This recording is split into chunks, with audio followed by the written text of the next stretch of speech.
Hey everyone! Just over 1 year ago, we launched Epic Mega Grants, a $100 million program to accelerate the work of talented teams and individuals working with Unreal Engine, 3D graphics tools, and open source software. We are happy to share that to date, more than 600 remarkable recipients have been issued Mega Grants, totaling over $42 million in financial support. As part of the program, we've also earmarked 129 Magic Leap 1 devices for recipients, and now we are thrilled to welcome AMD, who has introduced their support with the generous contribution of AMD Ryzen 7 3800X desktop processors, eligible for giveaway to Epic Mega Grants recipients.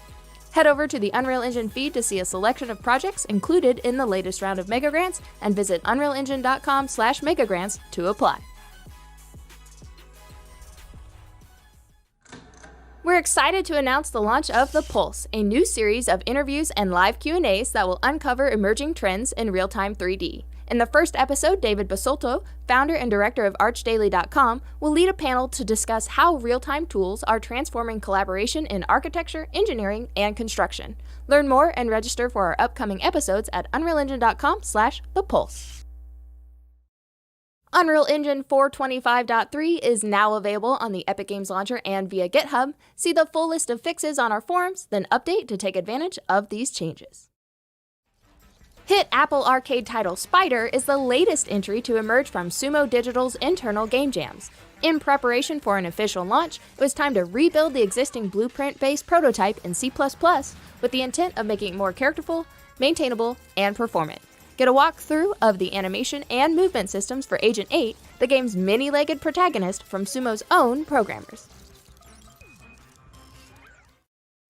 After an impressive showing for Unreal Engine developers at May's Inside Xbox event, an array of Unreal Engine-developed games for Xbox Series X were shown during Microsoft's highly anticipated Xbox Games Showcase.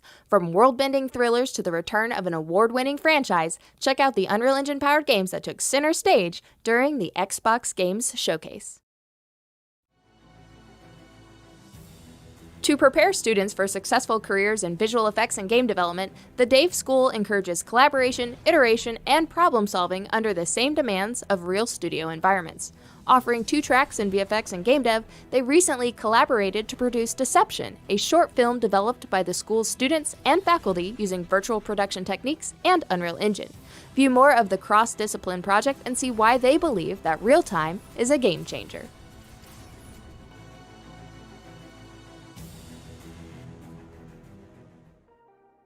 Speaking of student work, there's only 1 week left to submit for a chance to be featured in our Fall 2020 Student Showcase. All submissions are due by August 5th. Head over to the feed for full details on how to submit. And over to our top weekly Karma earners, many thanks to Clockwork Ocean, Every Nun, Faded Ex Nova, Evil Cleric, Napik Zadam, Jazdella, Shadow River, Chur, and Prince Latte. Jumping over to your beautiful community projects, this unique spotlight is Rachel, the world's first fully automated, autonomous 3D design influencer on Instagram. Designed to create likable images, Rachel's been posting 1 new image per day since May and will continue to do so without any human intervention, as long as the computer she is running on is online. Find out more about Rachel and creator Matthias Winkelmann on their website.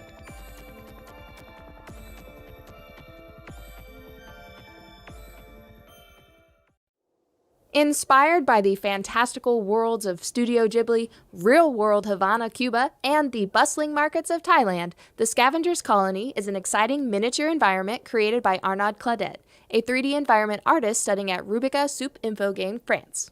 Watch Arnaud's full showcase and see more of the incredible figures used in the piece.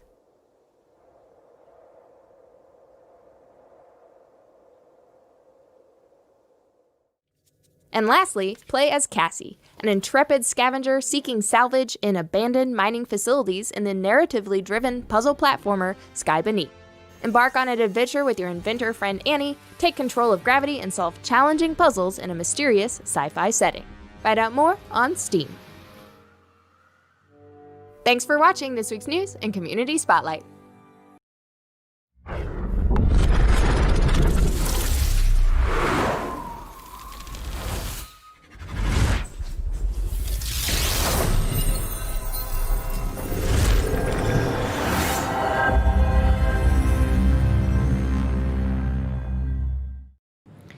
Hi everyone and welcome to Inside Unreal, a weekly show where we learn, explore, and celebrate everything Unreal.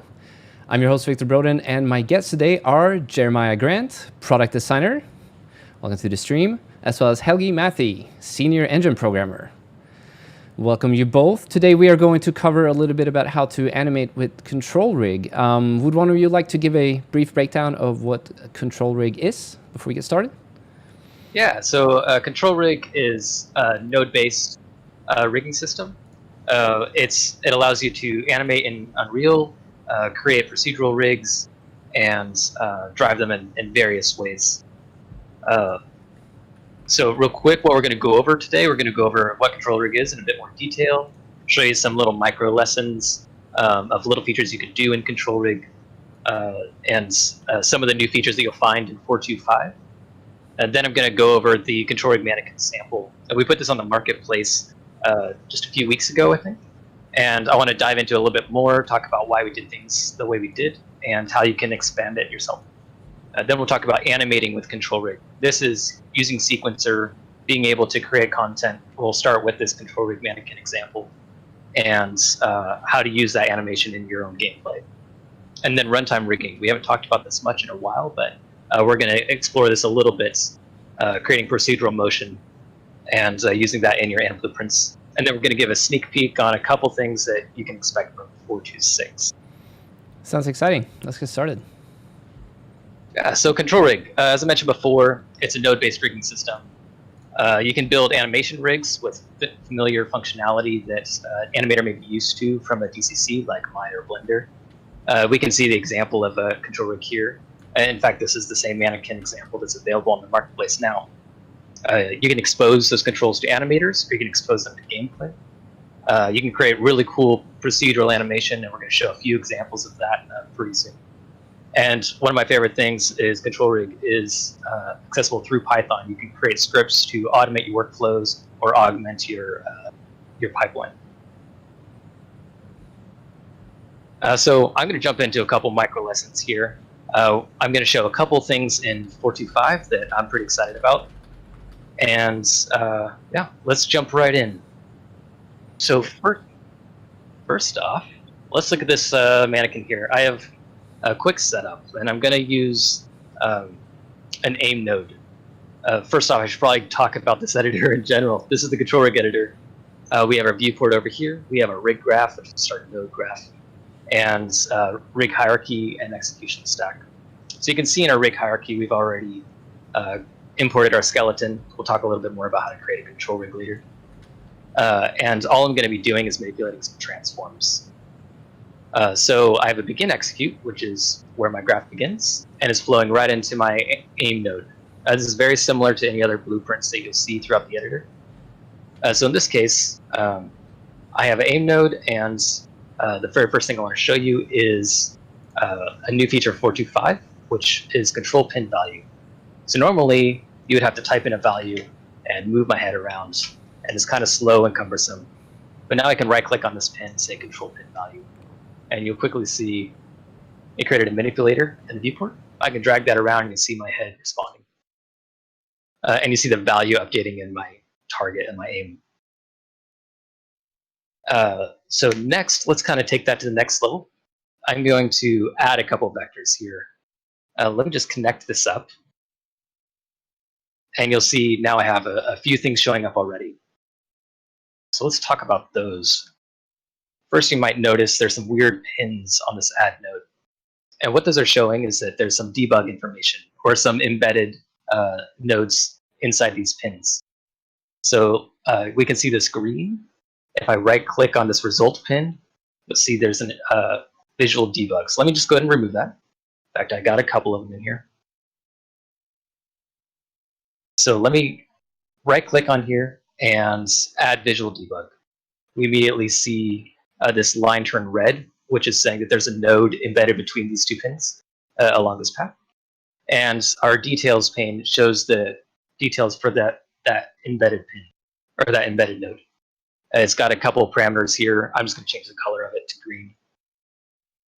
Great. And since I'm adding values here, I'm able to make adjustments in multiple ways. You also noticed when I connected those pins, they updated immediately. The results in the viewports appeared immediately, and that's because we now have auto-compile in 425.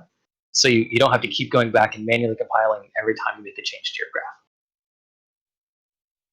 So let's go ahead and take this value from my pin A, and again, I'm going to go to the control pin value and see I can move things around. So let's look over here, and then maybe I want to manipulate this again, and I can adjust this switches down to origin and just adding those values together. Now, if I take this again to the next level, I'm going to add in a sign so I can look back and forth, still adjust my head movement. This will be really helpful. Let's say if I have just kind of a scanning thing and I want to adjust where that camera is scanning, for example. So I'm just going to hook this up to my second add pin. You can see it's barely moving there. That's because my sign is between -1 and 1. So I want to highlight another feature that we have. I'm going to right click on this sign pin, and I have add interpolates. So this is very similar to some of the alpha settings you may see in Anim blueprints. I can do mapping, map ranges, I can clamp my results, I can interpolate so I can speed up or slow down depending on which direction the value is coding. So in this case, I'm just going to map the range from -1 to 1, which is my incoming from my sign. And we'll do something reasonable like -30 to 30. So now you see my head scanning back and forth. It might be helpful, though, to see this value. So I'm going to go ahead and add another visual debug, and I can see where my head is aiming, and then add it on this procedural movement. So now if I right-click on this pin, I go to my control pin value, I can look around and quickly see my character with its procedural motion and my art-directed motion. So I want to point out one thing, Jeremiah. Actually, can you zoom in larger than what we can see on the screen right now? I think with holding control or something, you can zoom larger. In my graph? Yeah. So first off, I'd like to highlight that they're not weird pins. They're bugs. Look at them. They're like tiny mini bug icons. That was supposed to look like anyway. So either hollow, soulless, or with a soul. Anyway, so one of the things that we added here is not necessarily just bug and interpolate, but the notion of what we call an injected node. So really what's going on here is that where you see these bug icons on the pin, there's a node hidden, right, that you can edit. If you go on the edit interpolate, you get to the details panel of that node.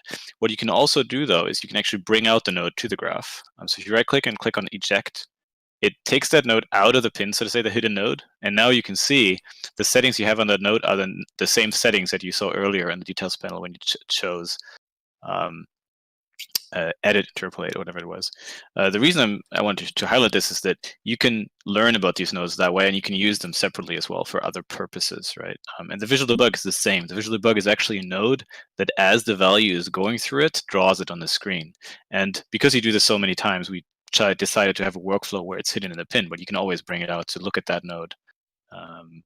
And you can use it for other purposes as well if you want to. Yeah, exactly. It has been really helpful for us when we're creating complex rigs to see a point in space, maybe a pull vector, or interpolation. I really like having consolidated graphs, so I like having these pins or these nodes injected in the pins. Right now, we don't have the ability to re-inject that pin. So once you eject it, that's kind of where you're stuck. But it's a quick way to see what's going on, explore what we're doing under the hood on each of these, and just to consolidate your graphs. So I'm going to go over. I didn't want to say anything, sorry. I'm going to go over to my next little example here and talk about a couple more things that we have in 425. Here I'm going to be using distribute rotation and a vector 2D control. So I already created this control. I have this available here. And one thing you may notice if you've used this before, we now have limits available. They're both visible and editable in your details. Now I've set up this graph so when I move this control around, it's limited and rotates my my neck and my head bones. And the way I'm doing that is I'm just getting my vector 2D and I'm multiplying that value. So right now it's set, it's limited to -1 to 1, and then multiplying it by 30. But I could just as easily use a remap or an evaluate curve to adjust the way that this behavior occurs. In this case, this was just the easiest way to do it. And then I'm converting that to a rotate from my distribute rotation. One really cool thing about using these nodes like distribute rotation instead of just setting transforms directly is that you can do things across a chain. And so in this case, I could have it just on the head, or I could have it on the spine. So let's go ahead and take a look at what this looks like if I do the entire spine. So now really quickly, I'm able to get some quick motion across my entire character using a single 2D vector.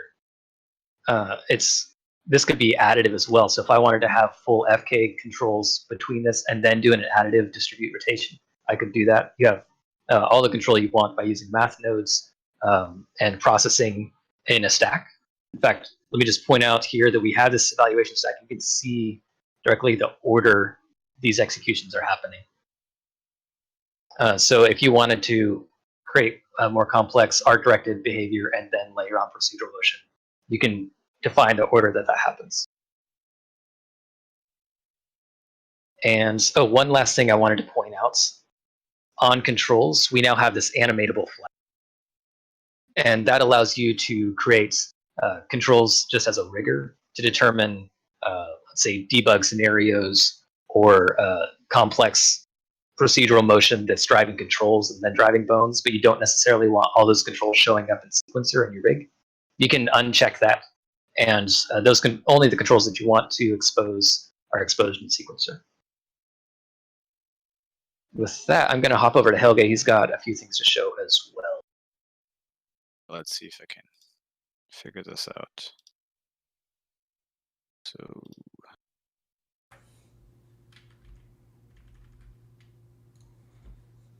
does that work for you guys? Yep. Great. So I'm actually going to go ahead and create a control rig from scratch, and then we'll jump to prepared assets. I might, depending if I get stuck, I might jump to the prepared assets anyway, but I want to show you how you get started. There's a bunch of different ways you can do this, and I'm going to go with the simplest way, I'd say, in terms of UX, and that is creating a control rig off a skeletal mesh. So what I'll do is I'll enable the skeletal mesh filter so you can see the skeletal meshes in this project.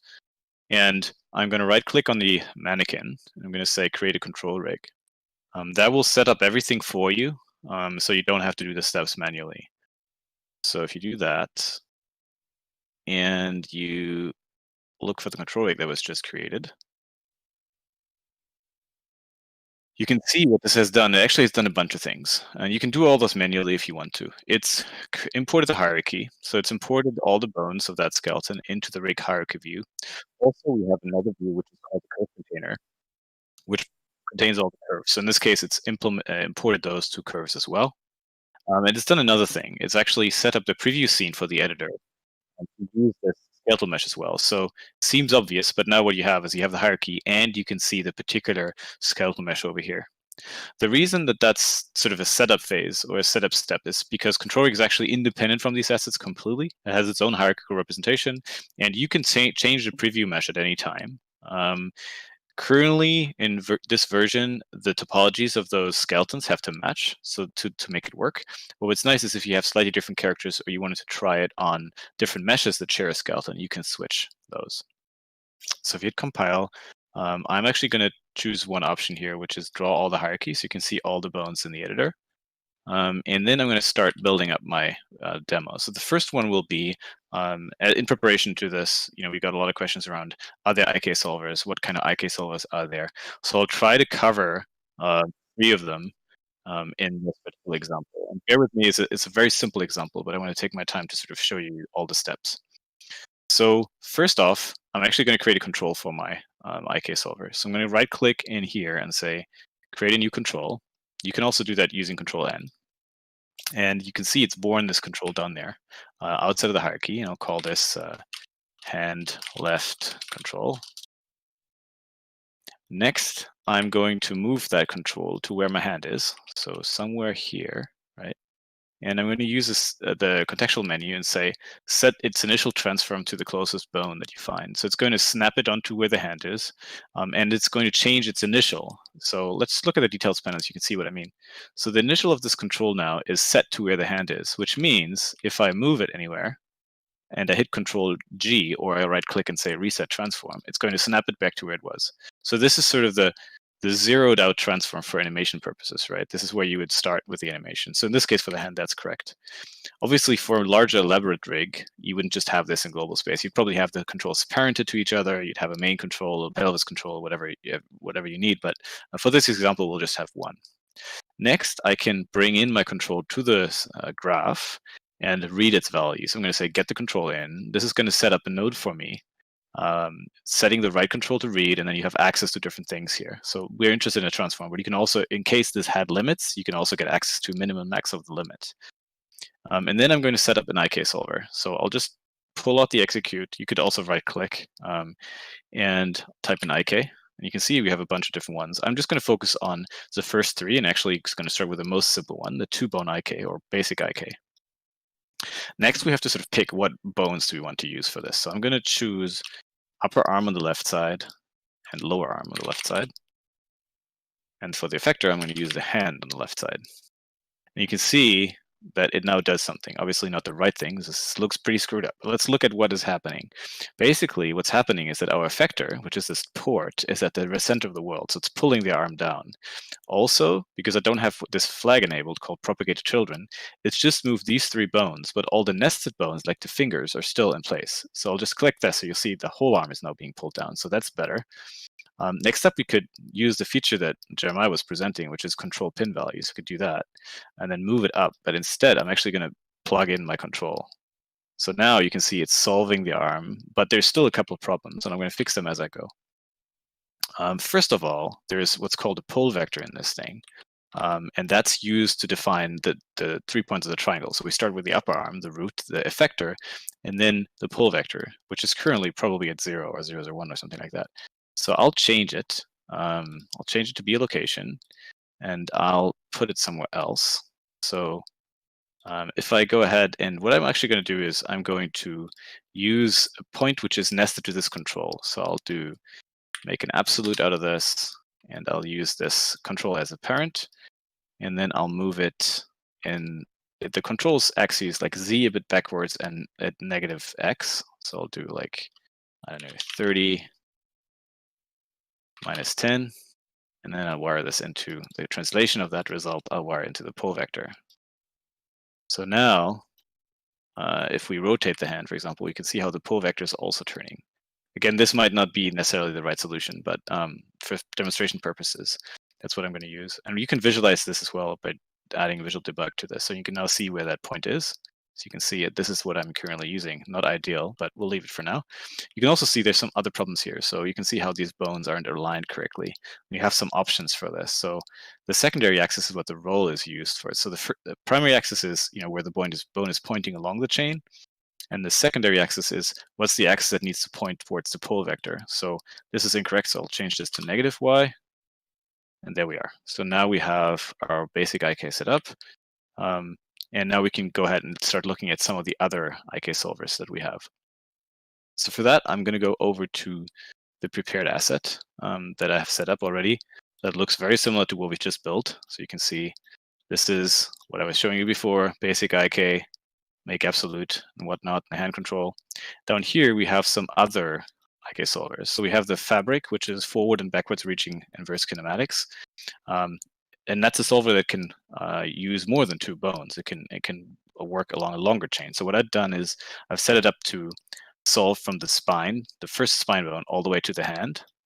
And then down there, we have yet another multi-bone solver called CCDIK. It's going from spine 1 to hand as well. This has some more settings around rotational limits and other things, but we're not going to go into too many details of that at all. I just want to show you that we can switch between those here. So what I'm going to do is I'm going to pull the hand to a location that's sort of bringing the character into an interesting pose, maybe to pull it down a little bit. And you can see how the fabric solver It's actually giving us this sort of solve along the spine. You can see how I can pull him a bit more like that. Whereas if I pull this back up here, you can see that obviously the basic IK will just go like that, and that's it. I can't do more because it only solves these 2 bones. So we have fabric, and then having a setup like this where you can sort of leave the control, rely on autocompile to change the rig as we go, but keeping the control where it is, it's actually kind of interesting to just switch between and see the different solves. So this is CCIK, has a slightly different sort of passive reaction. As you can see, he's already leaning to the side, even though I'm pushing just a little bit. If I go over here, you can see fabric solves very differently. So this gives you an opportunity to sort of test for different parts of the body. You can test the different solvers.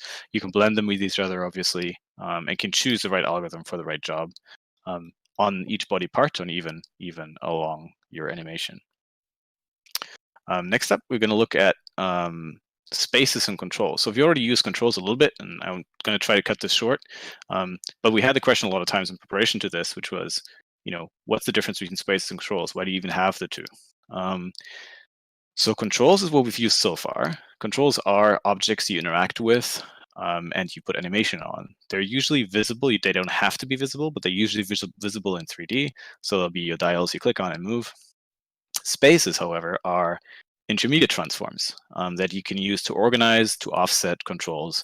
And spaces can also relate to existing objects in the tree. So in this scene, what we have on this rig, we have 2 spaces which are nested below bones. So one is this hand left space that's below the hand left.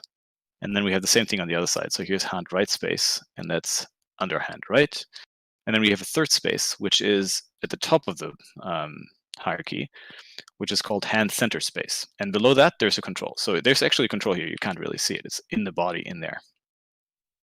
And then we have a little graph. And what that does, it takes the left-hand space and the right-hand space, interpolates the two, right? And then sets the center space. So I've just, for simplicity's sake, I've just set position. And then what that means, if we add a procedural animation here, like if we add an animation clip rather, for example, I don't know, this guy, where he's sort of hovering in midair, you can see how this space where the control is parented in is now between the 2 hands. And I can still use this guy for animation purposes. So now I have a control space, which is procedural. And obviously, you can change the settings. You could set this to be 0.2 or something, interpolated between, and I could go ahead and, I don't know, wire, like Jeremiah was showing, wire a sine wave to this, right? And then you would see this guy go back and forth, and the control is unchanging. It's the space the control is in. Oh, this is going to -1. Anyway, you can sort of see how this is going over, interpolating, and this is what you would use a space for, right? Not only for hovering transforms like this, but for anything where you have to relate controls to bones or other things, or where you need intermediate transforms that you want to procedurally set and drive. So that's what spaces are for. Anything to add here, Jeremiah? Any comments? No, I think that you pretty much covered it. Spaces can be really useful for both offsetting transforms. You can also nest controls under controls. You have options to do either. This type of scenario that Helge is showing here is maybe creating some sort of weapon system. If you want to have a weapon bone, you want to be able to control procedurally which hand that attaches to or attaches to the back, for example. Spaces can really help you out there. Yep. All right. So next up, the next one that is also based on some questions we got is squash and stretch. So this is not an elaborate squash and stretch setup, but I wanted to take a try at this and see what we can get to. The quick answer is yes, you can do squash and stretch. You can do it in multiple ways. What I've decided to do, though, is showcasing some of the other nodes that we have. So in this example, I can pull the head up, and you can see how this is sort of creating a stretch and a squash. Again, I wouldn't say it necessarily well art directed, but what's interesting also, we also have sort of this IK spine alongside. And the way this works actually is multiple phases. So let's go in and disconnect this part.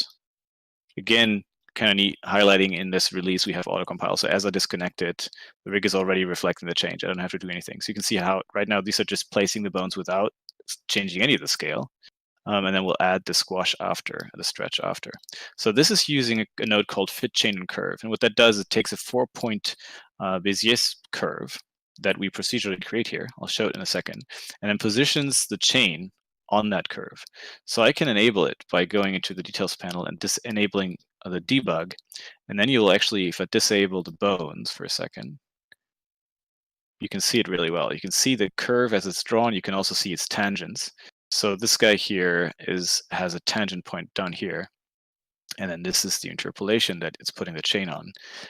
And then once that's done, what I do down here is I take the second spine bone, I measure the distance, and this is a rough estimation. I measure the distance to the pelvis, and then I interpolate that value, giving a minimum of 10 and 30 units, and I run it through this curve to give it a smooth interpolation, and then I change the scale of these bones. So if I just bring this back in, that now gives me this behavior where they will start scaling if they're in that range. And you can use debug, watches and stuff like that to see what it's giving you. So it could go in. This is the way I set this up. So you can say, watch this value, and then watch this value to figure out the ranges. And now as I move it, you can see, right, the minimum that I chose was 10. So at 10, it stops with the maximum scale. And then up here at 30 somewhere, it stops again at the minimum scale for the stretch. And then this curve, you can be adjusted to have slightly different interpolation. So I can adjust the tangents to give it a different feel, and so on. So I wanted to show the curves because they're actually quite interesting. We have a bunch of interpolation nodes for curves, and they can be used for, better auto-directability of rigs. And of course, you can blend between them and do a bunch of things with them. All right, so then my last one. So what I want to also mention is this is not necessarily new for this version. We've had it for a while. But in difference to Blueprint, most of our nodes have the ability of being stateful. So what does that mean? Usually when you want to simulate a value, let's say a float growing over time or something like that, you have to set up a variable, then you have to add to that variable over time and do your own math sort of to figure that out. And for a rig, that can be very involved because you might want to do simulations on things everywhere, right? And so what we've decided to do is come up with stateful nodes. So in this example, I have this rig. You've seen it before, actually. It's the exact same one that we used to look at, but we're doing something to the control value as it's coming into the rig, again, just for sort of demonstration purposes. So right now, what I'm doing is I'm basically drawing what that resulting transform looks like somewhere. I think down here. I'm drawing this value so you can see it as an axis. If I don't have it selected, you can see the axis here. And obviously, as we're just piping it through, it's like the same position, right? Now, the next thing I could do is instead of just running this value through, I could go ahead and wire to the accumulate. Now, the accumulate is one of the simulation nodes. You can find them in the contextual menu on your simulation. There's a bunch of different ones, and we have average and delta and value over time and Valet integrations. What this does, it basically blends towards a target value over time. So it doesn't copy the value straight. It will stick to the previous value a little bit and then blend against it. And that means as I'm moving this control around, I sort of get this hand to arrive at that location. Right? So for an IK on a hand, that's probably not a good thing to do. But for lots of other things inside of procedural animation, that's really useful. Like good examples are creatures like fishes, where you want the fins to follow with a certain delta over time, certain motion combined with harmonics. That can be really useful.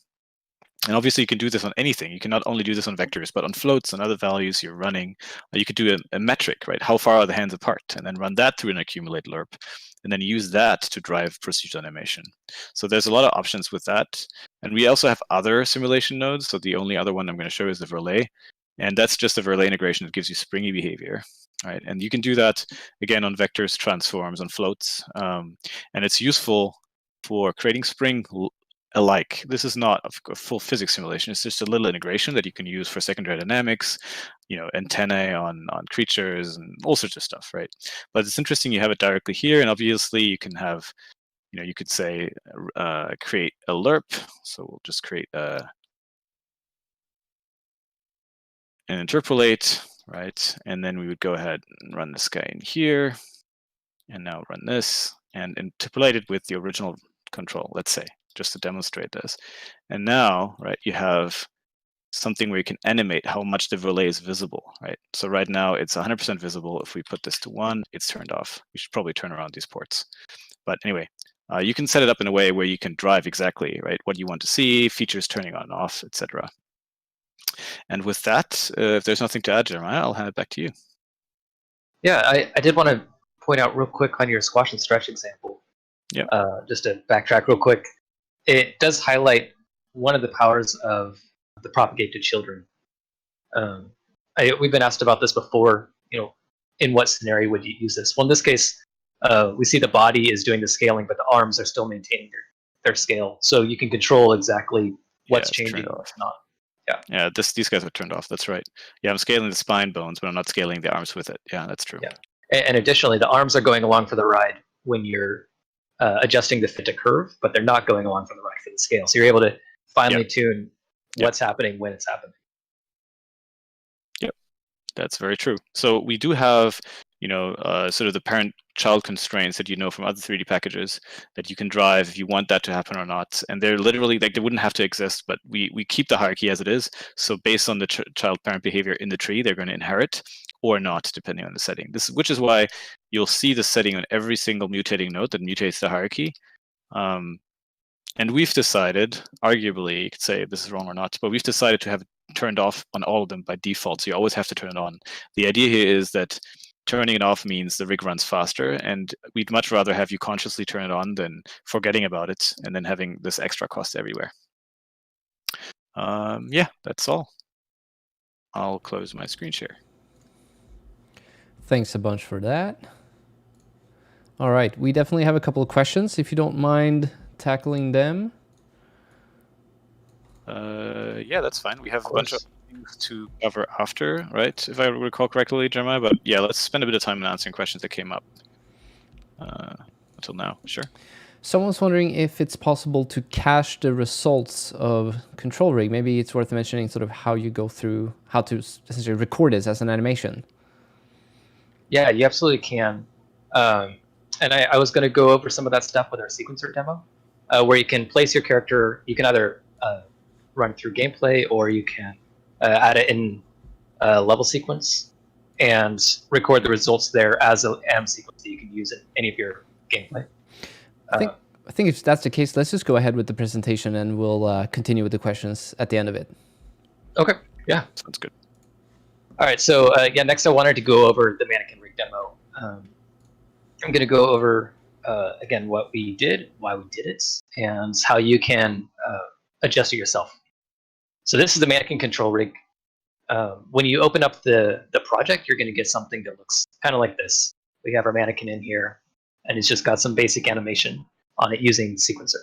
And actually, just to address that question we just had, if I wanted to save this animation and use it during gameplay, I could just right-click on the actor here and create animation sequence. And that'll save an anim sequence and avoid having to go back to FBX. So if you wanted to export to FBX, you could. It also, just for clarification, also records any of the procedural animation on the bones. Exactly, right? So it records some all base bones. animation on your hand, but you had like something else that's connected with a procedural spring that you built that also gets recorded. Yeah, and that's a good point. I've used this before on Fortnite, for example, where I wanted some dynamic simulation, some procedural motion that I had created in Control Rig, but I wanted to bake that into an animation. So I created that procedural motion, recorded that motion, and then merged that in with my base animation. It worked really well. So in that way, I was able to use Control Rig as a tool and not just animation platform. So let's take a look at this real quick. We have our mannequin. We have a set of controls, and we have a pretty basic graph. And when I created this, I wanted to be kind of an educational platform. I didn't want to go too complex with it, and that's one of the reasons why it doesn't have fingers and it doesn't have like IKFK on the arms or an IKFK spine. I wanted it to be a way for everyone to step through and build complexity as they go through this graph. So in order to do that, I started just with grabbing each control, and in this case, I'm getting a control in its global space, and I'm passing it into a set transform for a bone. And all the way through, I have propagate to children turned on. You'll see I just start with the root, pelvis. I go down the spine. It's all doing the same thing, nothing new here, and the head. As we step down, now I get into an arm. An arm is a clavicle. In this case, it's a clavicle, and it's an IK, a basic IK. And I've created a basic pull vector we've got available back here that I'm feeding in the position to. And you saw Helge do a demonstration of exactly how to set that up. And then I have a control that's representing my end effector.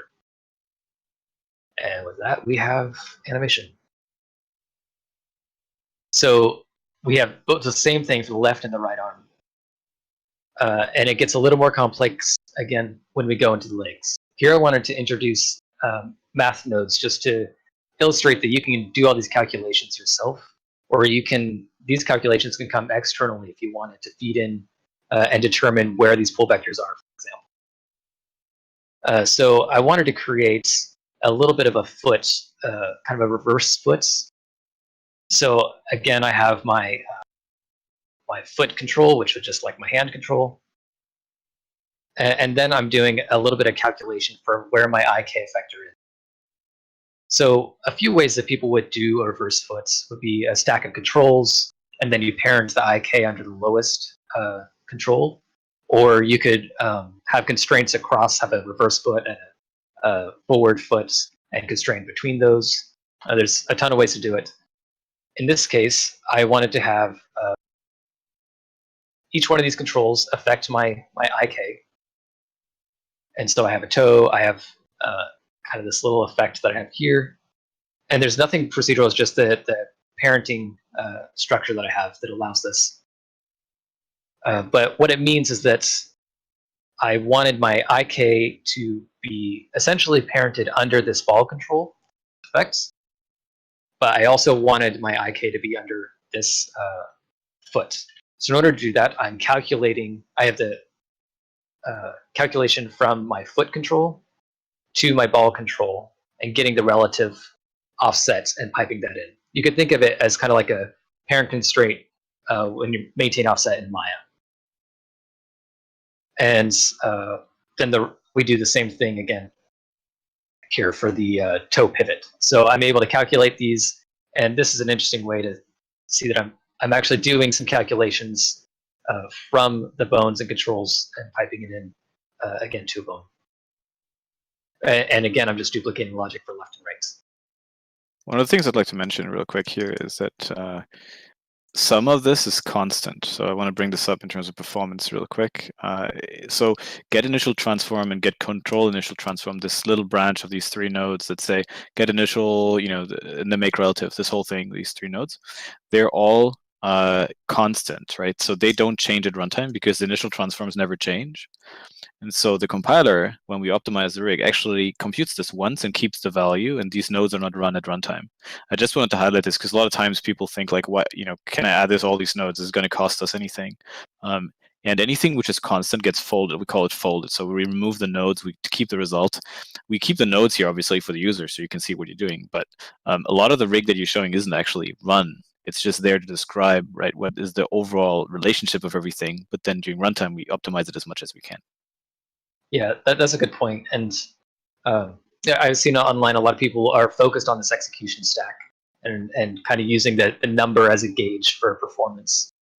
But with Control Rig, it's designed to be hyper performance and does a lot of optimizations for you, like the internal caching if the values are going to be static. So far, I recommend using it as kind of go crazy. If you run into performance issues, I'd love to hear about them and hear about those cases, because it is really designed to be optimal and just really quick, just for procedural motion and for authoring animation. Yeah, the way I usually go about it is very similar to coding, is don't try to outsmart the compiler by trying anything which seems smarter, or in fact, go for readability, go for what you feel like makes it the best usable asset. And if you come across performance issues, like Jeremiah said, we'd love to hear about the performance issues, because that makes it our problem. We can't go for like a system where you have to trick it to make it fast, and then have it like you pass on the rig and the other person can't use it, right? We go for simplicity over performance, and we'll try to solve that for you. Gonna take this opportunity to let everyone know that if you are interested in continuing the conversation, or if you're working with control rig, the forum announcement post for the stream is a good place for those discussions. I'll go ahead and drop the link. Let's see. Next, I want to talk about. What do I want to talk about next? All right, so I went over the rig real quick. I don't know if there are any questions about this rig outside of what I've mentioned, but I do want to talk about how we can augment this, adjust it, how a user can make this their own. So a common question is, why didn't you add fingers? That's fair. It's because it's at the end of the day, there's a lot of different ways to do it. And I didn't want to just duplicate the same logic that we already learned at the beginning. And so this kind of keeps it a way to learn varying ranges of complexity. But in order to add fingers, you could duplicate this logic for just straight FK controls down the fingers. Or I could use the distribute rotation that we learned earlier where I showed from the spine to the head just based off of vector 2D. Or you could even use the CCD IK or the fabric IK that Helge showed to do some sort of IK control. And you can blend all of those together. An example that we could do on the arm, if we wanted to do IK FK arms, for example, would be we could create a new float control and drive the weight value. Then you can blend on and off your IK, and you just have IK controls and FK controls. Again, very similar to the type of logic that we do down here at the leg. So from these building blocks that we put in this mannequin rig, you can extrapolate a lot of different ways to design the rig to do exactly what you want and the way that your animators would like to interact with it. I'll also take the opportunity to mention stay on the live stream, and eventually we're going to talk about a bit of an outlook for 426, and we'll probably mention fingers again then. That's all I'm going to say for now. And a little sneak peek. Yeah, all right, so let's go ahead and I think I have just one slide just so we can officially be on the next step, which is sequencer. So once you have a rig, we want to animate the rig. What good is a rig if you can't animate it? I mean, as a rigger, you feel really good about yourself. You made something pretty cool, but we want to create that cool content. So I'm going to jump into the next step of this sequencer. As I mentioned, when you download the sample project, we already have a level sequence in there for you and a quick map. You can see this animation playing.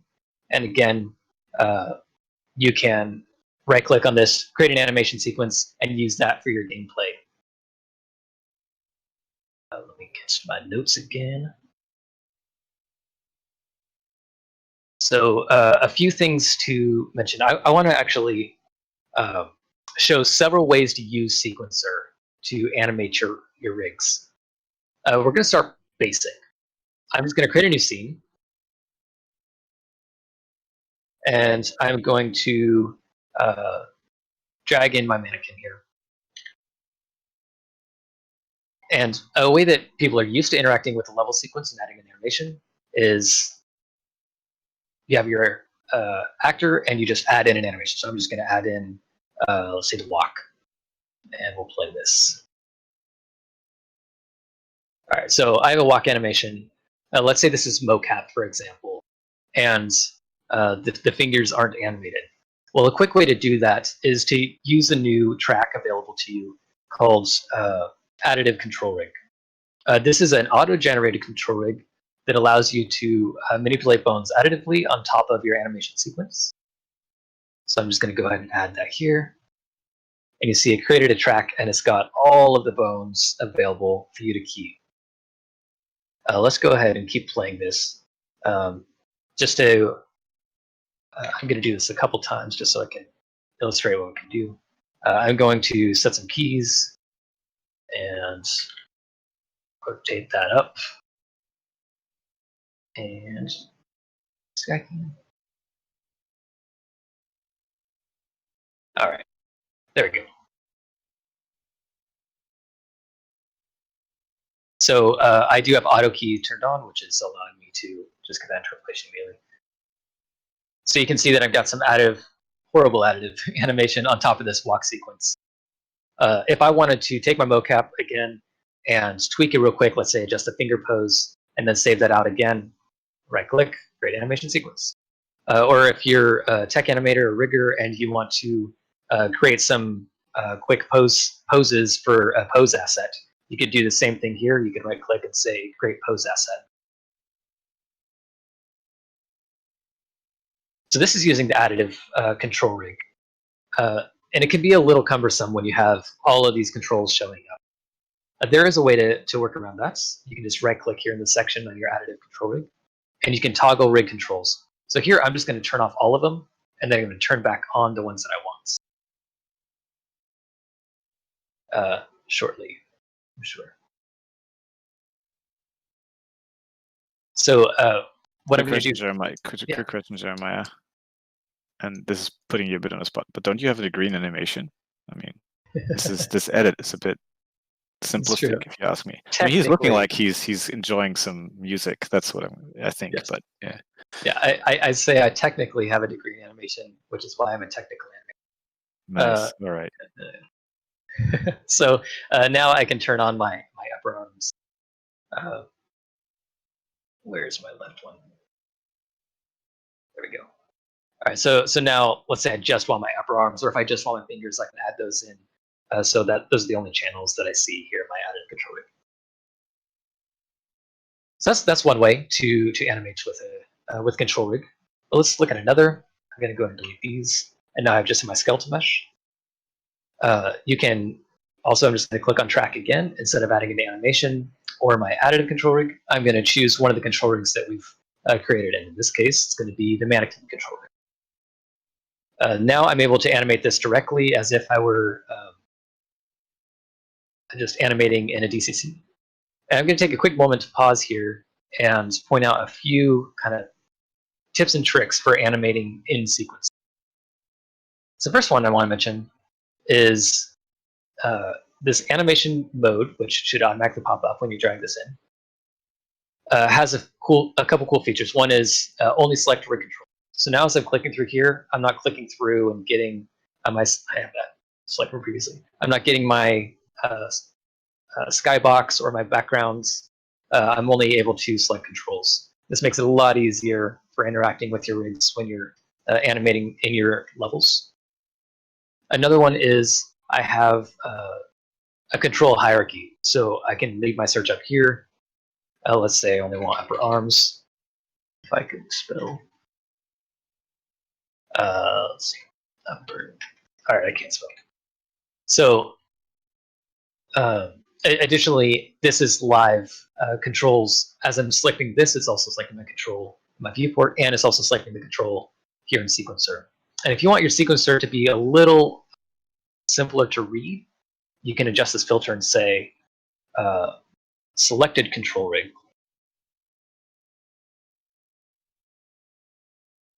Maxing out my system here.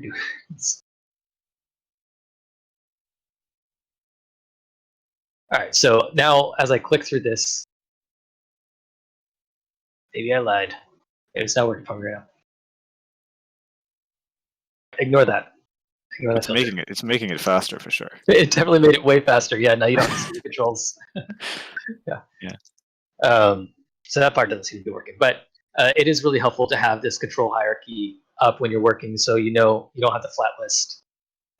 And you can also use the filters, the search through the tracks, through here,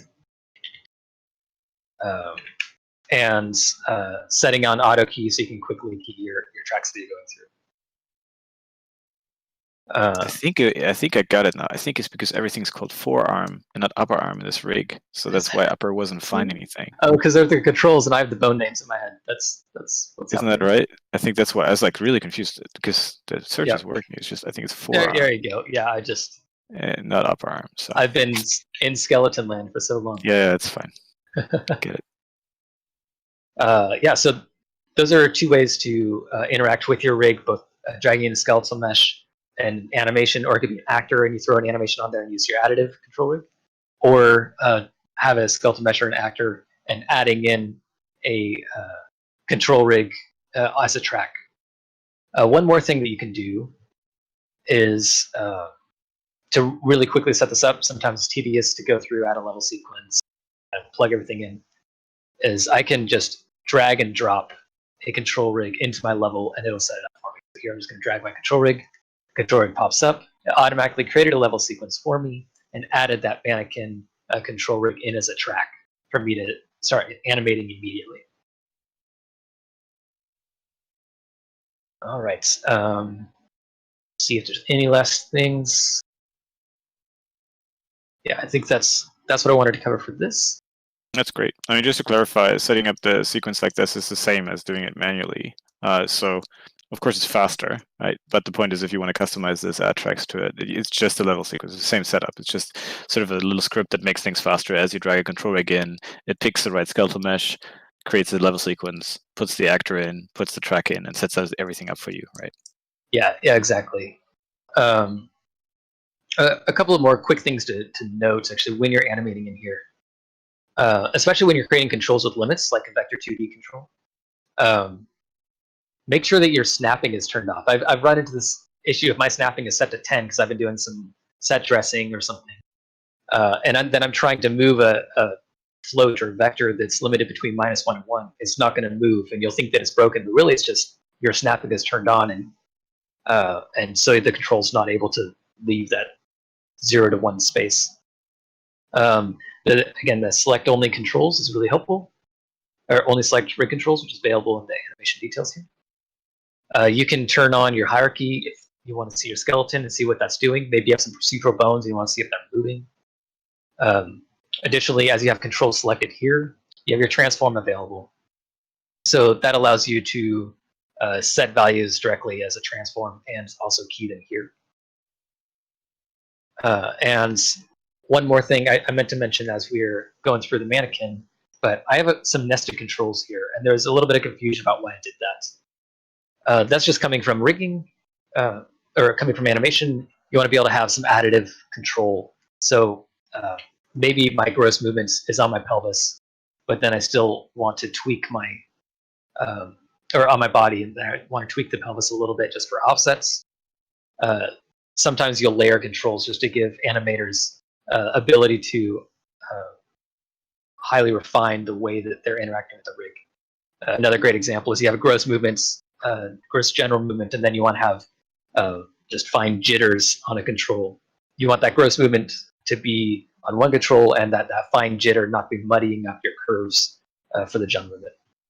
So that's why we added some of those in. So also, as we're going to look at runtime rigging next, I just want to highlight that if you're not planning on using the rig for runtime rigging, but for authoring animations like this, for creating animation assets, you could go nuts with the complexity here, right? Because when it's baked down to an animation asset, there's no performance cost to any of these controls. So in other words, adding more granular control and getting real high fidelity on authoring and making it really easy for animators to get just the exact animation out of the character that you want doesn't cost you anything in terms of performance when you bake it down to an animation asset. So that way, like, go nuts. There's no cost in having multiple layer controls like Jeremiah was showing. Right. Yep. So that I definitely recommend just have fun and add in procedural motion, add in authored controls. You can do some really cool things when you start combining the types of nodes that we have available in Control Rig. Something else you'll see in Control Rig is we tend to build it as a framework. So it's from the ground up. So you'll see very small math nodes. We call them just kind of atomic nodes. In fact, in Control Rig, we call them rig unit. So each rig unit is originally designed to be these small little bits of logic that you can build into more complex logic. And as we continue building Control Rig, we'll see higher level nodes that are essentially going to be versions of a bunch of smaller nodes combined together. So you should have the ability to create really complex behavior, and eventually we'll see the ability to have just, IK, FK switch with my arm and all the controls that I need for that, as an example. All right, so now I want to hop on over to the runtime rigging. And again, we've mentioned this before, and really this is the ability to have a procedural rig that's doing some sort of behavior on top of your animation. Or it could be a control rig that's doing all the motion for you based off some sort of gameplay. Let's take a look at this real quick. I want to show you first what we're going to be looking at, and then we'll take it apart and see how we did it. All right, this is my trusty mannequin, and we've done some slight modifications. So he's got a hat on his head with a propeller, and as we run around, based off the velocity, he's the propeller spins. And I'm also using some interpolation, so once I stop running, the propeller slows down to a stop. I'm using the entire velocity of the character, so not just using 2D, and that gives us some fun results. Additionally, I've added on just a little piston onto his arm, so we can see it aligning based off the arm movement. So this is illustrating taking gameplay logic and feeding into control rig, and taking existing bone transforms and manipulating something procedurally.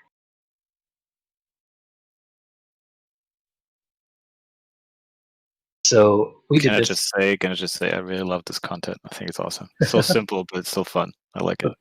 Thank you. All right, so let's look at this. First, let me show you my anim graph. It's pretty straightforward. Everything we've shown before has been control rig kind of as an asset and dropped into a level and manipulated. But now we're looking at control rig as an anim node and an anim blueprint. And all I'm doing here is I'm using this anim blueprints as a post-process graph on my skeletal mesh. So we can see I got my skeletal mesh up here, and I've just plugged in my example content here. We also see something interesting. We see I've added the speed variable that I've calculated in my event graph. I'm just grabbing the pawn and getting its velocity. And I'm plugging that into my control rig. And this is illustrating parameters. So this is a way that you can get external gameplay logic, however you want to calculate that. Maybe your anim instances have some logic that it can pass through, or you can calculate it here locally. And I'm using that as an input into my control rig. And let's see how we set that up. All right, here's my control rig. We're just going to focus on this part, which is the propeller spinning. In order to create a new parameter, let's go ahead and create one now. You see new parameter and you see new variable. There is a difference, and in 4.2.5 we see parameters as taking external data into the control rig, whereas variables are managing internal data, just storing a value and using it somewhere else within that control rig. And that's illustrated through variables have getters and setters, whereas parameters only have getters. So if I wanted to create a new float, I can just click in here and type in something, say my cool parameter. And now I have a new parameter called my cool parameter. I already have one created called propeller spin. And if I click on this, you'll see that's the only one I got available. So my setup is take in the value. In this case, its speed is getting passed from my anim blueprints, and run it across this curve. I'm using a curve instead of a remap or instead of a multiplier, so that I can refine the way that the speed of the propeller ramps up. So if I want to wait until I'm fully sprinting, so I want the propeller like slowly speed up, and when I'm fully sprinting, then it's really going, I could adjust this curve to be something sort of like this. I'm doing the remapping, so I know my speed just from watching my anim blueprints during debug, that it's going between 0 and 600. So I'm remapping 0 to 600 to a max rotation speed. In this case, 40 seemed about right. I'm using our accumulation nodes, and we saw a few of those previously in our examples. In this case, I'm just doing accumulate add. So I'm slowly adding the value, and I'm starting at 0. And then I'm just converting that to a rotate. So here I'm just spinning on X, and setting the rotation in local space. I don't need to be in local space, I just need to spin around. So let's test this in here. Let's create a quick example of how to test it. I'm going to use my favorite example. I've seen it a few times already, where I'm going to create a sign, and I'm going to use time. I'm going to need something that goes a bit more extreme. So once again, we're going to right-click and add an interpolate node. I really love these things. My in range is -1, so it's a sign. My out range, we'll call it, let's leave it 0 to 1, so we'll clamp it. And we'll say 0 to 600. There we go. So now we see as time is fluctuating, or as the sign is fluctuating, it spins up. And I'm using the properties of the map to ignore anything below -1. So that allows us to see it settle once sine is down below 1. And this allows me to kind of fine tune what that speed may look like. So here I may go real fast, real quick. I don't want a slow ramp up. So I have some art direction available here. Let's go ahead and go back to my parameter so that I keep my incoming data. And now let's go over and take a look at this, this piston that I've set up here. Here I have just a couple aims. And I did change a couple values in here to make it work better for me. In this case, I have my upper arm piston, which is this bone, and it looks at the lower arm. I have these bones just parented under upper arm and lower arm. And I've set these values to work for each bone. So in this case, since both of these bones are pointing down the arm, I want this bone, the lower piston bone, to be looking back, in which case I'm using -1 on my axis to get that behavior that I want. I'm using location because I'm using the targets of the opposite bone as my location. I think I may have adjusted my... no, I think I left my secondary axis the same. Since in this case these are round, it doesn't really matter if they spin along their axis, so I just left that alone. And that's all I have here for this logic. I could make this more complex. I could say once I've reached a certain extent, then scale these pistons, or I could so I get some sort of stretch or some compensation so I never get a gap. But I left it simple for now. There's something I'd like to just up for here, Jeremiah, which is that it's hard to understand initially, especially coming from an environment like Maya, where the execution is bound to the DG, the dependency graph, right? Where you can't introduce cycles in a dependency graph. I mean, you can, but it's not recommended, right? Whereas for us, you can have, like, this is a good example. Like, you have one bone looking at the other one, but then you have like bone A looking at bone B, but then you can also have bone B looking at bone A. It's not actually a cycle. And that's because our graph only describes what needs to happen in order. And there's no problem if you for example, aim something once and aim it again later. It's not a problem. Or you can decide to not aim it again later and have it procedurally turn on or off or whatever it is. And that's because we're actually creating a stack of execution. We don't have a graph at runtime. We have a list of things to do. And that gives you much more freedom than you would have in a DG-based execution environment. Yeah, absolutely. And you saw some of those as another example with the way that Helge was controlling the IK with the Burlet. And you can add those effects on top of the control to move the control in space and then animate on top of that control. You get this cool, complex behavior that just wouldn't be possible otherwise. Let's see. So one thing I didn't mention here in the anim graph is how do I get this pin on the control rig? Once you've created a parameter, in fact, let's go ahead and create a parameter again. Let's call it, no, let's just say, make a bool. I'm going to say my bool. And if I go, does this show up automatically? It does. So once I click on the control rig, it automatically shows up. I can pass in a pin or I can pass in a curve. So if you have some really complex logic, or logic, it doesn't matter, as curves that you're passing through, you could map those through your anim blueprints to drive your control rig. In this case, I'm just setting my value based off of gameplay logic. And in order to have that pin show up, I'm just going to check this use pin, and the pin shows up on my control rig, and now I can use it however I'd like.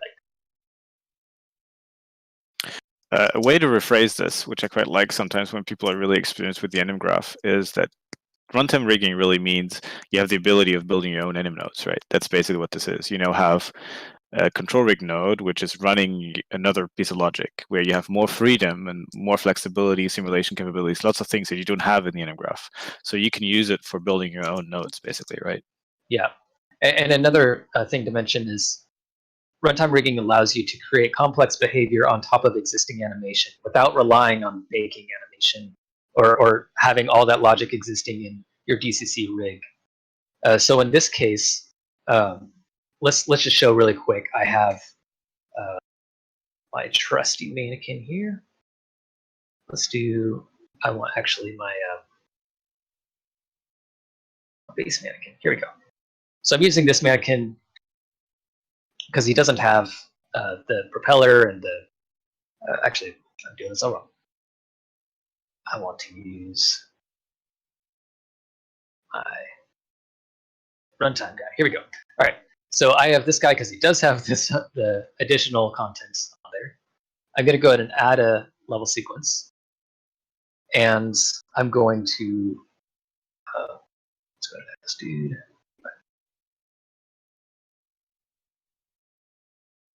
And I'm going to add an animation. In this case, it's just animation that's available from the third-person sample contents. So let's do walk, for example.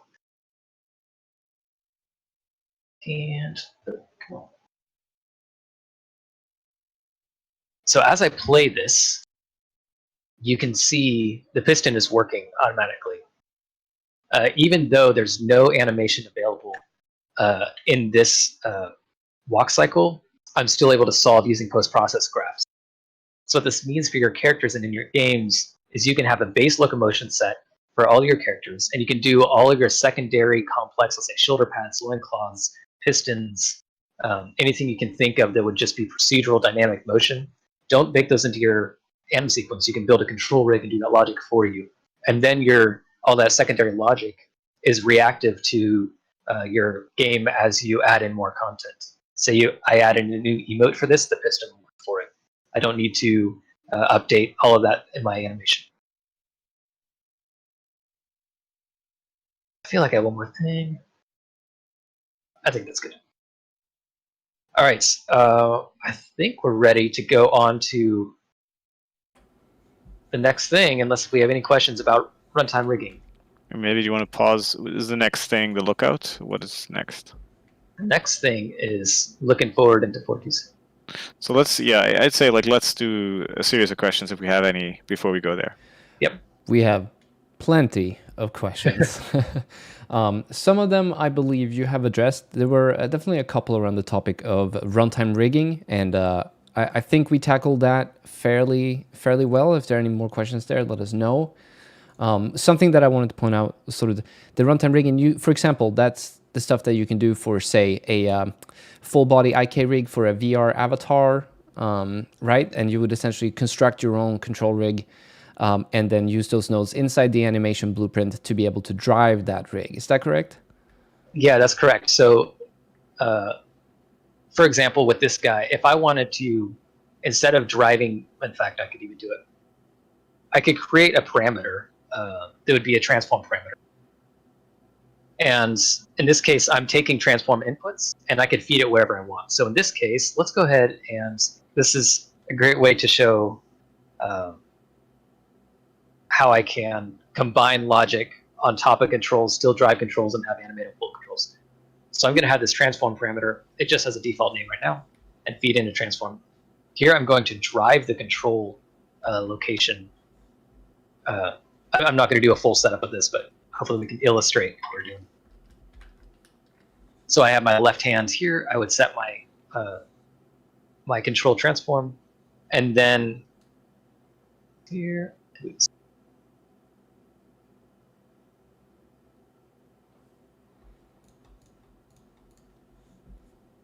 So I could drive my control transform through an external parameter using the control rig and blueprint that we showed here. And that transform would just show up right on my control rig node. And I could feed in transforms through my gameplay logic. If it's a VR inputs that you're handling through blueprint, you could mix that through an instance. Or any other gameplay logic if you want to do that dynamic. There's also, you could add parameters that, building a rig that by default has controls. It also has transforms, but they're sort of ignored. The weight would be set to 0 in this case. And then you can have a parameter, which is sort of your turn on for runtime parameter, right? And then what it would do, it would set up all these weights, so to overdrive the controls with runtime values. So that way you don't have to have 2 rigs. You can just integrate it with one. And again, for some optimizations we do, if you have branches which are constant, in other words, there's a branch that is never going to be active because you have a weight that's always to 0, we're optimizing that out anyway. So don't worry about building more logic into a single rig. If you're not going to use it, it's not a cost. And you could even then use the same control rig to capture those transforms, recording those transforms using sequencer, and sort of act, right, if still on the topic of the VR avatar, and record those transforms and then play them back at runtime to have a sequence in runtime playing in the editor where you see someone who looks like it could be what the player would look like, and act that out. It's absolutely like one of the things we found, and this is maybe getting me super nerdy, but your That's question what we're here for. does make me nerdy, which is that you can use control rig as classic replacement for linear content creation for authoring animation, right? But you can also use it for runtime rigging. But you can also use it, and that's where it gets real interesting, as part of your tooling. You just use it, like Jeremiah was mentioning earlier, you use it as a middle step somewhere in your custom workflow where you use it to create some procedural animation mixed with something else. Maybe you just use it to bake the upper body because that's what you need for your particular scenario in VR, and then you combine that with other keyframe animation from another source. It's really there for you to experiment, part of our Lego bricks, really. So one of the questions that came up in regards to runtime rigging was if we have done any tests on sort of the performance cost. Do you have a ballpark that I think that's sort of what we're looking for, not exact numbers, but say, I think the question was, what is the performance cost of running a full body control rig over an animation instance in gameplay with default specifications as an example? So we've shared this before, which is why I'm comfortable sharing it again. We use control rig on a majority of our characters on Fortnite, and we've seen some characters in previous early seasons, for example, with Werewolf and the big mech. Those are running full control rig and being driven by retargeted animation. So we have control rig, we have animation, we have layers of, your backpack is attached, and that backpack may have dynamic motion that's also using control rig. And then you multiply that by the scale or the number of characters that you may have on screen. And we're running that on a Switch, or we're running that on a phone or a PC. So it's designed to be performant, and it's designed to be flexible. I mean, that being said, there's a grain of salt. I mean, as it's a big visual system, you can build a rig which is not performant, right? Like you as a user, you can build one that is just so big and does so many things that it's not going to fit your requirements, which is why we've integrated a profiler into it. So you can look at all the numbers, you can see how long things take, you can see which nodes are taking the time. And we use these tools, like Jeremiah said, to run it on the majority of the characters that you have in a current Fortnite session. So those rigs, to be fair, are usually not full body rigs, but their sheer number sort of, I guess, compares, right? So if you have 100 players with partial rigs, let's say half body rigs, if you will, then that gives you an idea of the invocation cost. If you have like 3 characters. Yeah. All right, let's move on. Let's see how many of these we can grab. Can you pause a running game and adjust the pose with the control rig? Okay. I'd wish you could. I don't think you can right now.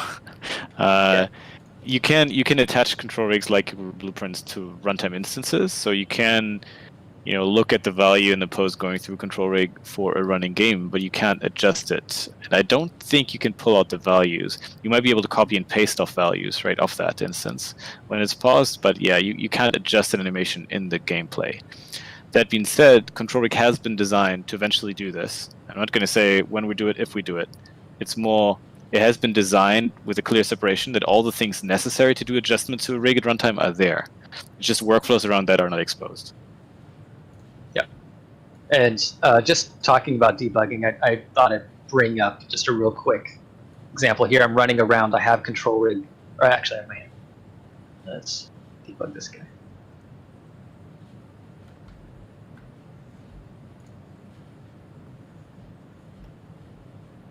All right. I don't want to fuss with this too much, but you can live debug your control rig and tweak your parameters. It's not adjusting controls, but it's adjusting your graph and having it live come out.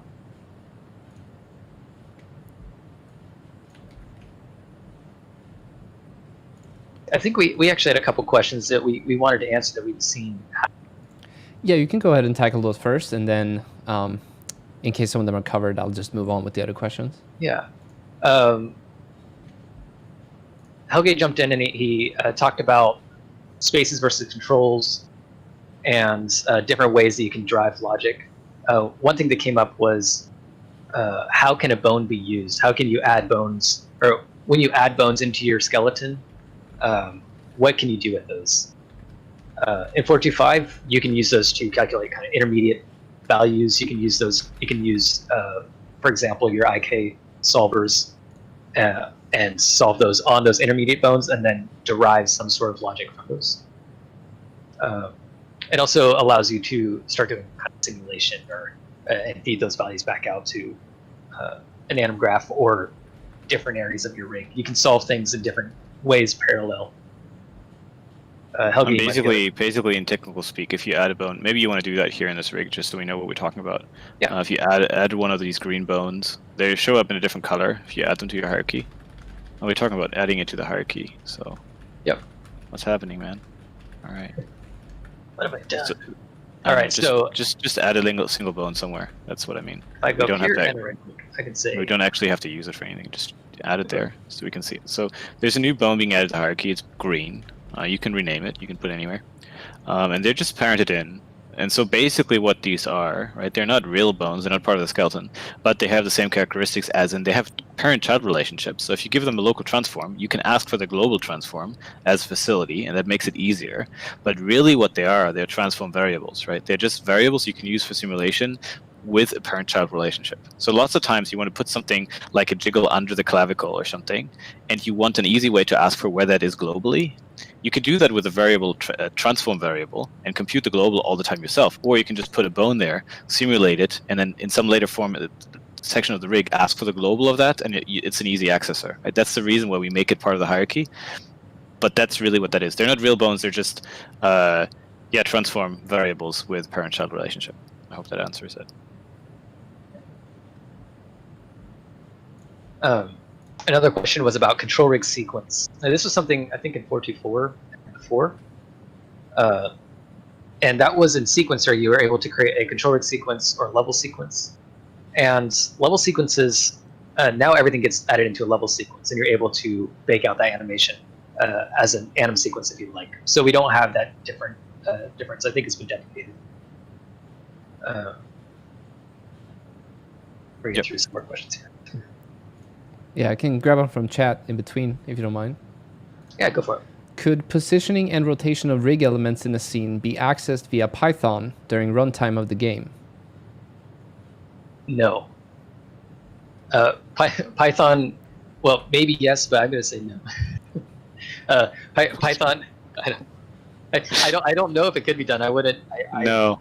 I'll ring fence this topic. No, it's because it's very simple. We use Python as an orchestration language, is what we call it. So for a tooling inside of the editor. So that's what it's there for. So yes, you can adjust the pose of control with Python in the editor. In the runtime, you have access to C++ and Blueprint, right? That's what you have. And both of those, you can access controls and set them. So you can use Blueprint as well for that. It's just you don't have access to Python in the runtime, which is why you can't use Python for controls in runtime either. Yeah, so in the case that I would use Python is generating controls, generating your node graph in control rig. So this is constructing your control rig, not driving your control rig in the editor. If you're curious about our Python integration, you can go check out a stream we did last year with Aaron Carlisle. It's in the playlist. Did you want to move on with your question? The next one's Jeremiah? Sure, yeah, we had a couple questions around physics. Both physics and driving control rig with physics, or attaching objects to something that's dynamic like cloth. So currently, you're not able to feed in a point on a cloth mesh into control rig unless you have some way of deriving that logic through blueprints, in which case you'd pass that value through a parameter. But that's not directly supported. That would have to be logic you'd have to build out. And driving control rig with simulation is not something that's directly supported, but you would be able to, in serial, have a rigid body node and then your control rig node, in which case, since the control rig node would be taking the outgoing pose from your rigid body, it would act relative. So you have the ability to determine where your control rig is solving.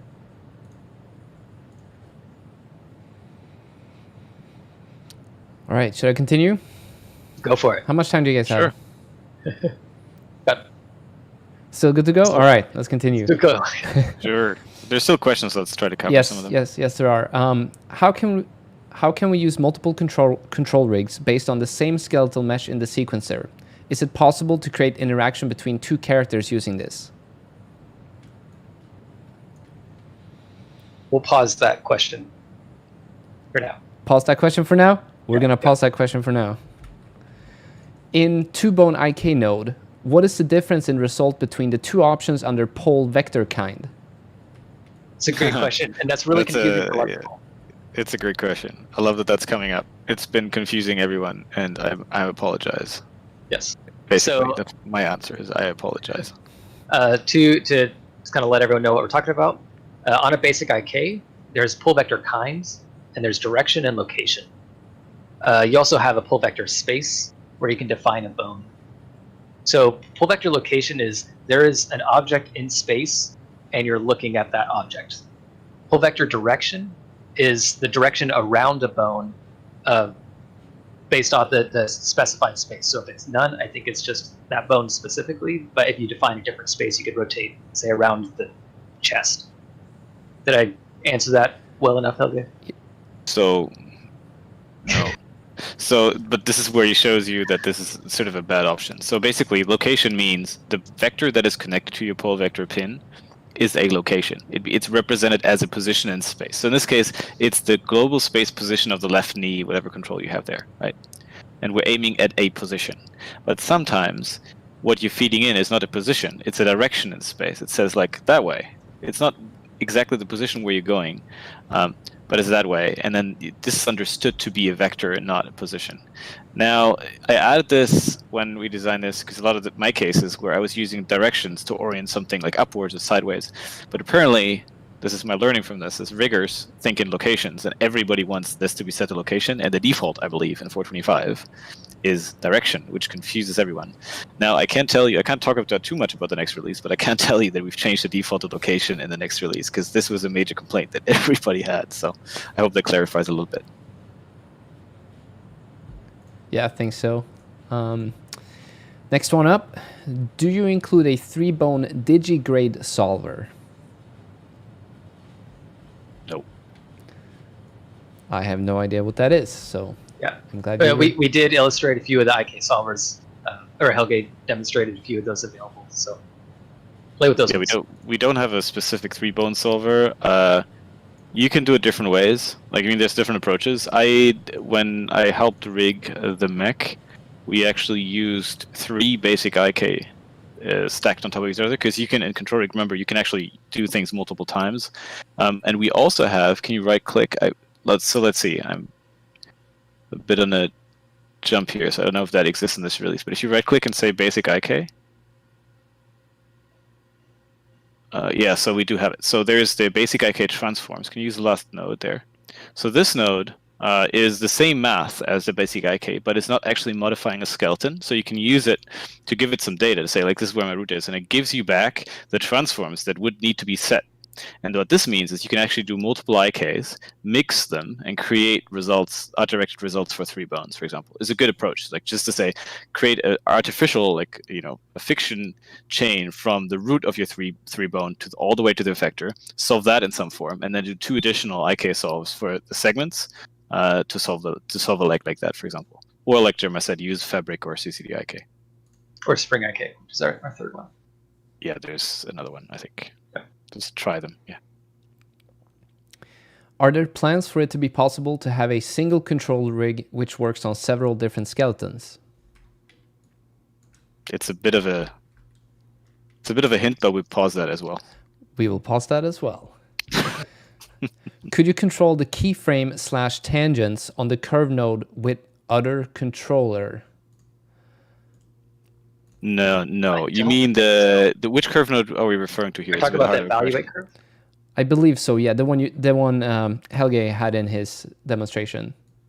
Yeah, so he just had an evaluate curve, and I think he pulled off and created a curve this way. Yeah, we can't drive, other than through the UI or Python. You can't drive the contents of this curve right now procedurally. So you can't create the curve itself procedurally.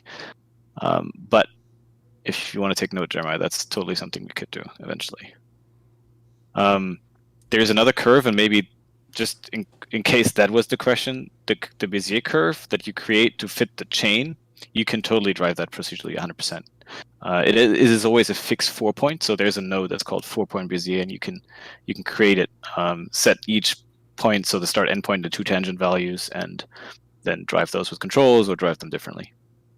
Yeah, and that's actually kind of exactly what Helge is doing here. He's driving those points through controls and then calculating the secondary control points.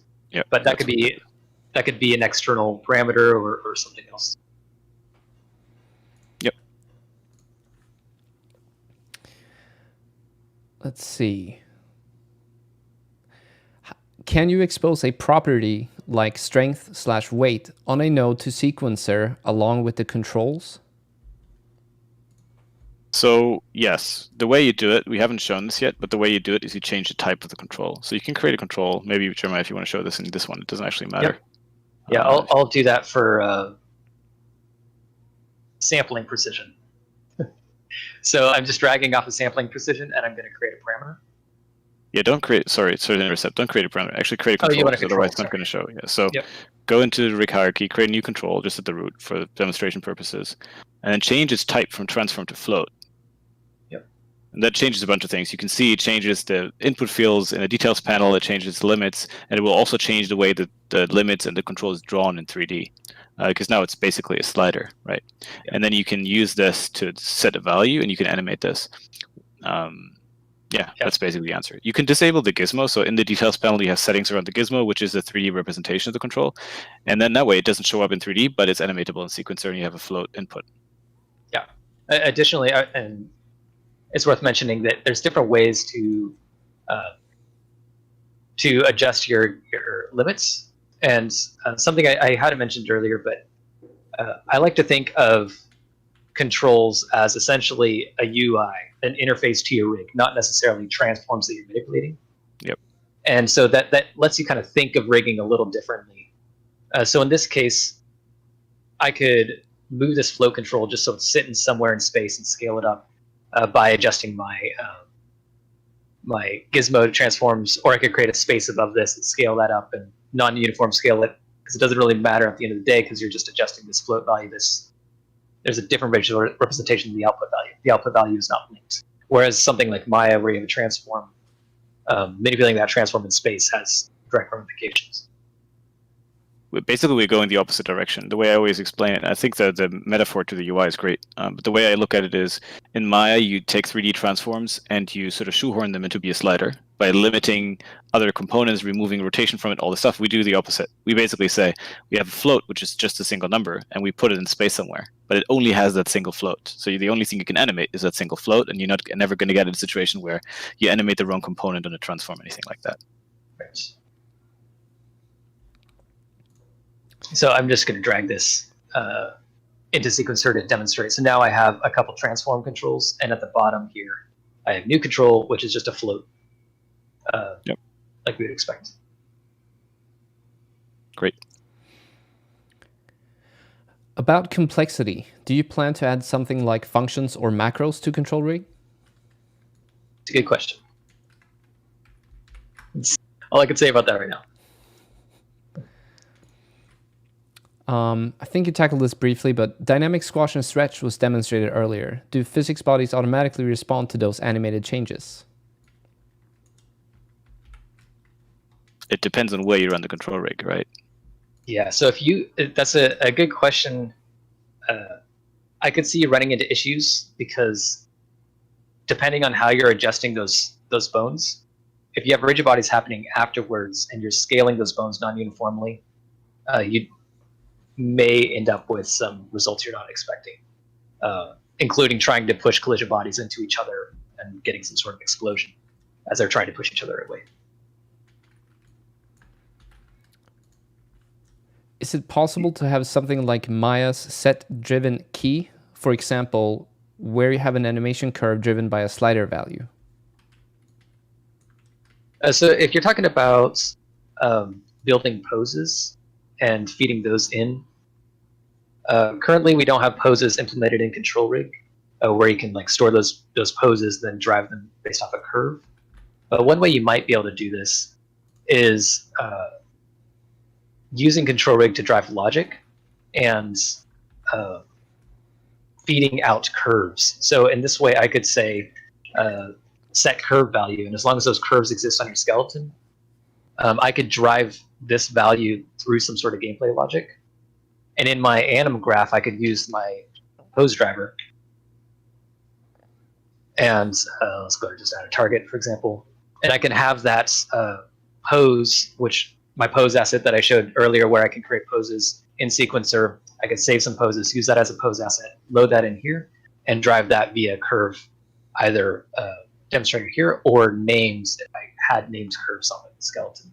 And those curves would link between control rig and my pose driver. I would need my control rig to come before my pose driver so it can drive those curves before it.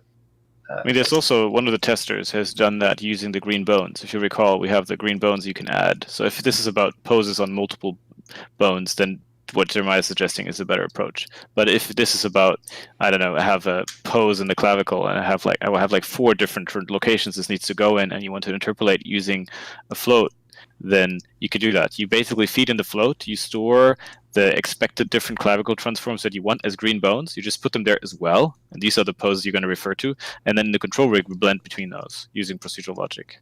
What we don't have is this, one click solution where you just say like, store these poses and then interpolate between them. The workflow that sits on top of the evaluation in Maya, we don't have that.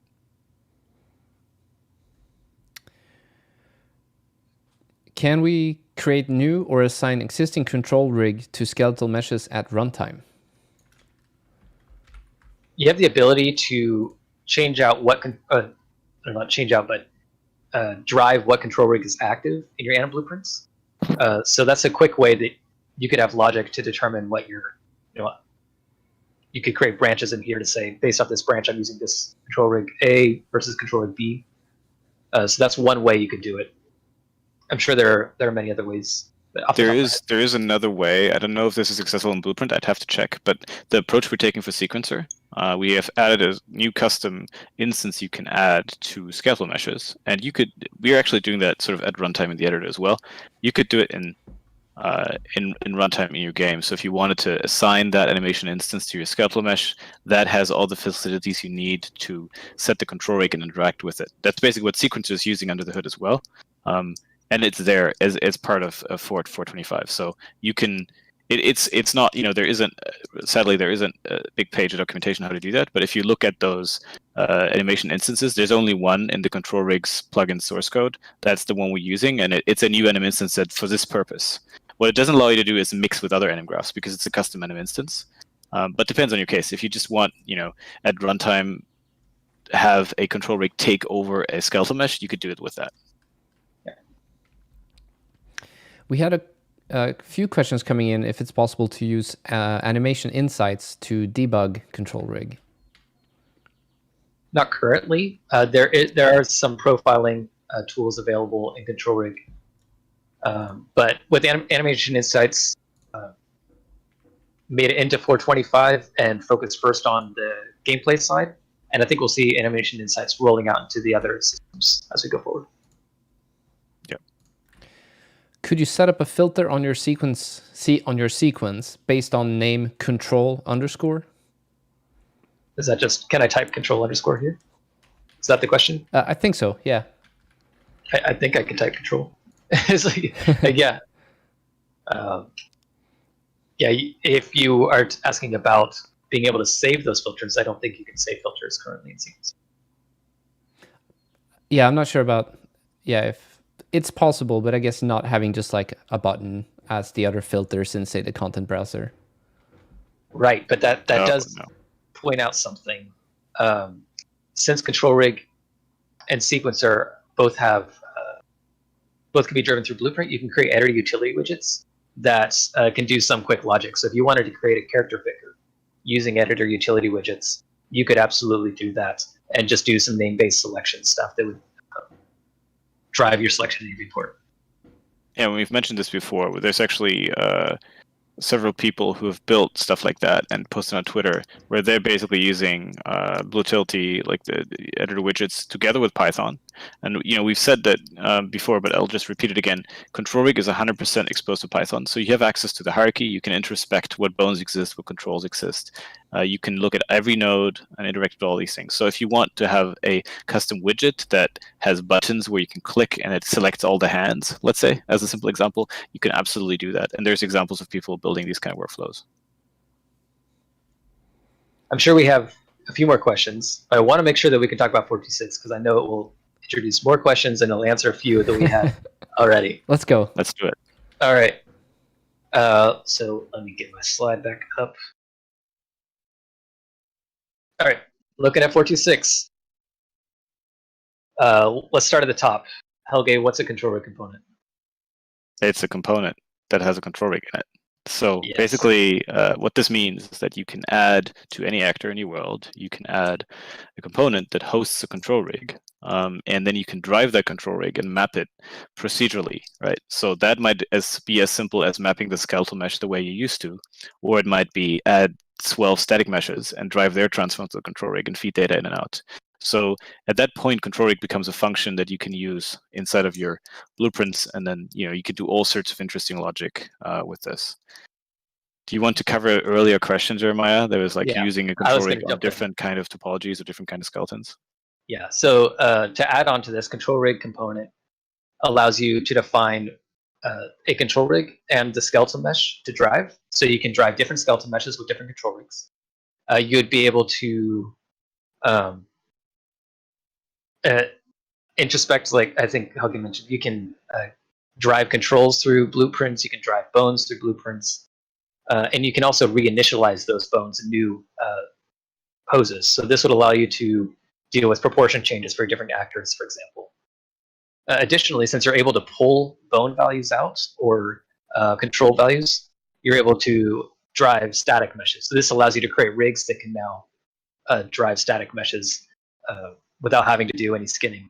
A great example of this would be doing a car, for example, and you want to have some doors open, and it's just a bunch of static meshes. You can do that through a control component and an actor blueprint. This also, we've had some questions about retargeting between control rigs or driving control rigs with control rigs, and this is where you can start getting into this really cool area of feeding values between control rigs or across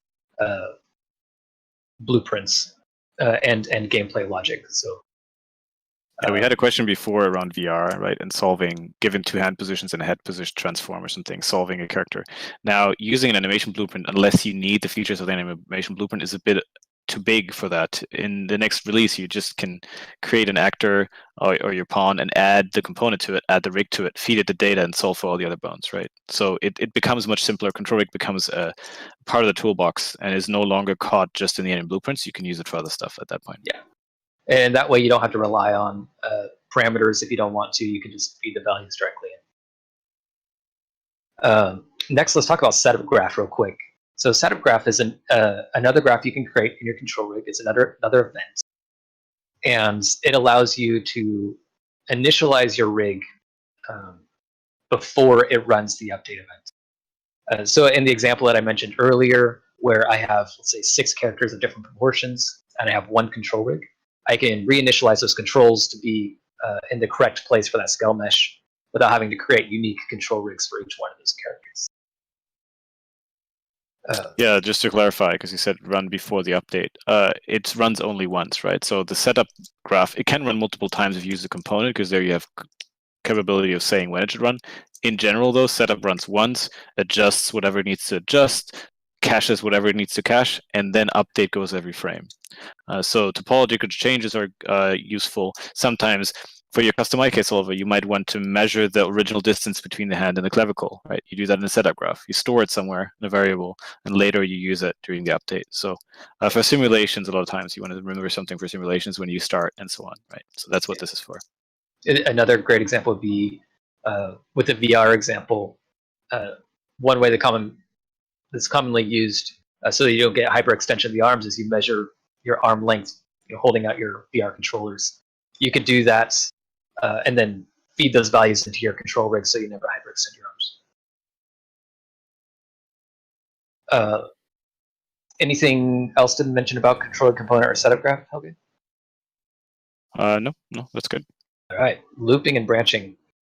A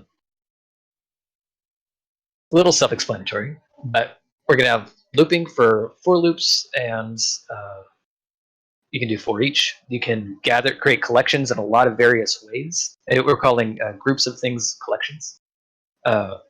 You can do it by name. You could do it by hierarchy. You could do it between two bones. You could say, give me everything that's just under the hands, or give me each finger and combine these collections. So if I wanted to rig a hand, for example, I could say, give me everything under the hand bone and treat those as fingers, as individual chains, and then feed those collections into transformations. Over to you, Hoge, because I'm running out of words. Yeah, that's fine. So do you want to show the biped rig real quick? Yes. Can you switch to just showing the biped rig? I'm not even going to go into too many details. So with this feature, we're adding looping branching. Looping means doing something multiple times, right? And branching means switching between different things, either A or B or other paths. A or B switching is really important. It's self-explanatory. It just means you can have features in your rig that are on or not on. You can do it or not do it, and that means you can now build things which react to context. And VR rig that works for animation that will works for VR live, and just build it in a way that it works for both. If you just scroll back, in your rig, just look at the whole thing. Sorry, I mean the graph. That's also nice, but I mean the graph. So in the top, right? So he's doing something there. I think just measuring roughly 7 times. Right, yeah. He's taking control, putting on a bone, taking control, putting on a bone. In the next version, you just have to build this graph once and then loop over the things you want to do this for. So your graphs become much smaller. There's also another benefit. In case there was another bone intermediate, because your rig has changed, your skeleton has changed, now you just have to change what the loop is running on instead of having to build the graph. And the reason I said bit of a hint for fingers are a really good example of this, because you have a lot of chains that are all similar, and you would do the exact same thing 10 times or something on your character, then looping is your friend, right? Yeah, and it gets into a place where you're constructing runtime rigs or animation rigs dynamically based off of some sort of dynamic collection. Let's go with that. Yeah, let's stop there. Can you go back to the slide? Yes. Backward compatibility. We've had these questions of bits before. Hopefully this live stream illustrates that control rig's not going anywhere. It's currently marked as experimental, but we're fully supporting it. And as we go forward, we're adjusting nodes as we find better ways to do things. So when we get into 426, you may see a lot of nodes may be deprecated, but they're deprecated, they're not removed. So your rigs won't break. If you develop things now, fingers crossed they won't break. If we create things now, there should be a path forward. And there's going to be the better way to do it, but everything should still. Yeah, I mean, we're using self-deprecation paths, so we're not going to break your content. Control rig is fully supported and is a big initiative for us, so we are investing in it. The reason we want to show you a bit of 426, we usually don't do outlooks, is just because there have been a lot of questions around, should I invest in this now? Should I use it from animation? Should I wait? And it's a major initiative for animation. Go ahead, test it, use it for your stuff. It's a fully supported feature. There was a question that came up, which was when will control rig not be experimental? Unfortunately, we can't answer that, right? Nope. You have time for a couple more questions? We got a slide for questions. Look at that. Yeah, let's do a few more.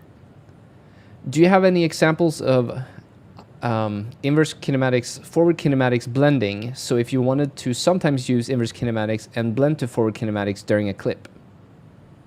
We don't have an example of that up.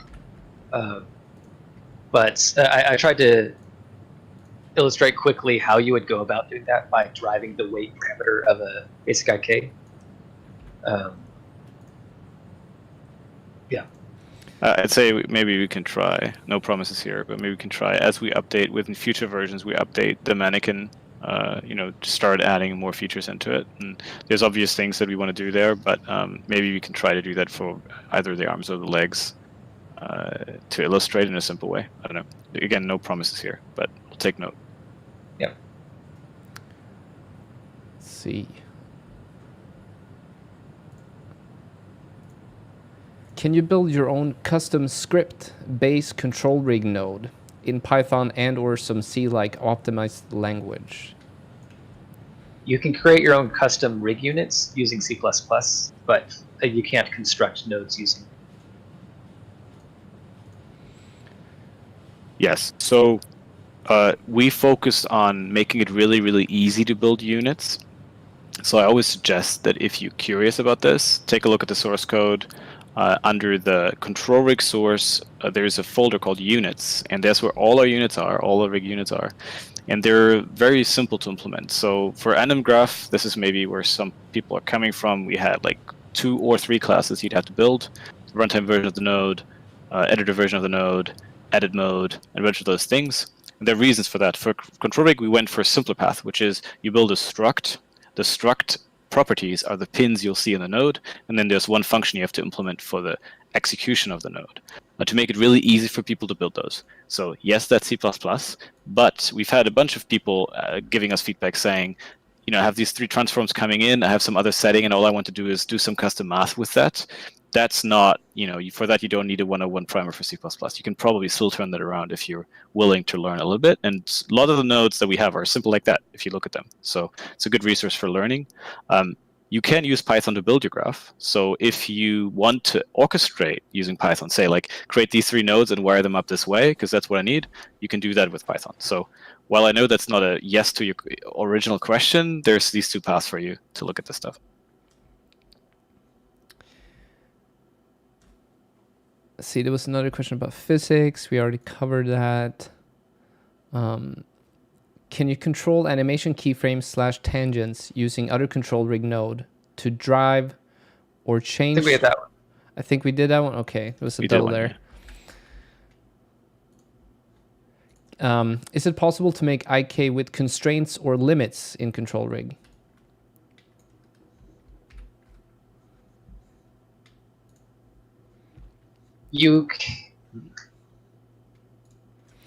I see that you can probably set that up using just sort of compute that data, right? Like clamp in this range, use a map range clamped or something. And I guess that would be the approach then. Yeah. Yeah, go ahead, Jeremiah. I was just to say, if you're looking for a simple one and done node to do that, I don't think we have a node specifically for that scenario, but you can do the calculations. Also, one of the things we didn't show, and we're not going to show, I think, because we're running out of time, is you can set controls, right? And this seems a bit strange. So you can, for example, have your hand control drive your bones, and then you might have moved the control too far away from your arm, right? So you want to constrain, or you want to constrain something else. What you can do after you've solved the bones is set the control again to correct it. So if you say the control can never go further than this place or closer to this bone or whatever your logic is, then you can just set it. And in the animation experience, what it will be like, you'll move your control freely until you reach that, and then the rig will correct where the control is afterwards. It's a bit of an interesting workflow because that's not possible in other systems, but because you have this stack where you can just change things one after another, so solve the bones using the control and then move the control again to limit it, you can come up with some interesting solutions there. Trying to catch some of the new questions that came in here. We tackled that already. I have a hard stop in 7 minutes. All right. Well, if that's the case, I think this is a good time to end it. I will make sure to provide you guys with all the other questions that came in case there's something that you'd like to tackle afterwards. If you're looking for those answers, go ahead over to the discussion thread, which is on the Unreal Engine forums. That's where we post all of the upcoming live streams and follow up afterwards as the video lives on in perpetuity on Twitch and YouTube. With that said, thank you guys so much for coming on. Before we leave, I did want to take the moment to let everyone know that we covered a lot of stuff today, which you might know if you spent the entire stream with us. Thank you for sticking around. If there was something during the stream that you don't remember exactly what timestamp we were talking about, we do add transcript for all of our live streams on YouTube. And so in about a week to a week and a half, depending on how long the streams are, we upload the transcript in the YouTube description, and we have the timestamps in that transcript right next to what was spoken. And so right here, right now, this will be transcript. And if you go look at it, it will be at like the 1 hour, 55-minute mark, or roughly. And then you can actually, Control F in the transcript, find the terminology you're looking for, get the timestamp, and then go and watch the video and find that. It's a nice little tip. I think we have transcript for almost the past, at least 2 years of live streams are available. So you can go check that out. Good little tip. We're still looking for new countdown videos. In case you've been following us from the beginning, we do a 5-minute countdown video. That is 30 minutes of development from your project. Go ahead and speed that up to 5 minutes and send that to us together with your logo, and you might become one of our countdown videos. As always, we're looking for all the projects and amazing things that you guys are creating out there. And so make sure you let us know on the forums. There's a good release channel. You can also hit up our unofficial Discord channel, Unreal Slackers, and or you can just you can PM us on Discord, or release forums are a good place though, and then others can come in and chime in and look at what you're doing. It's all good. Make sure you follow us on social media.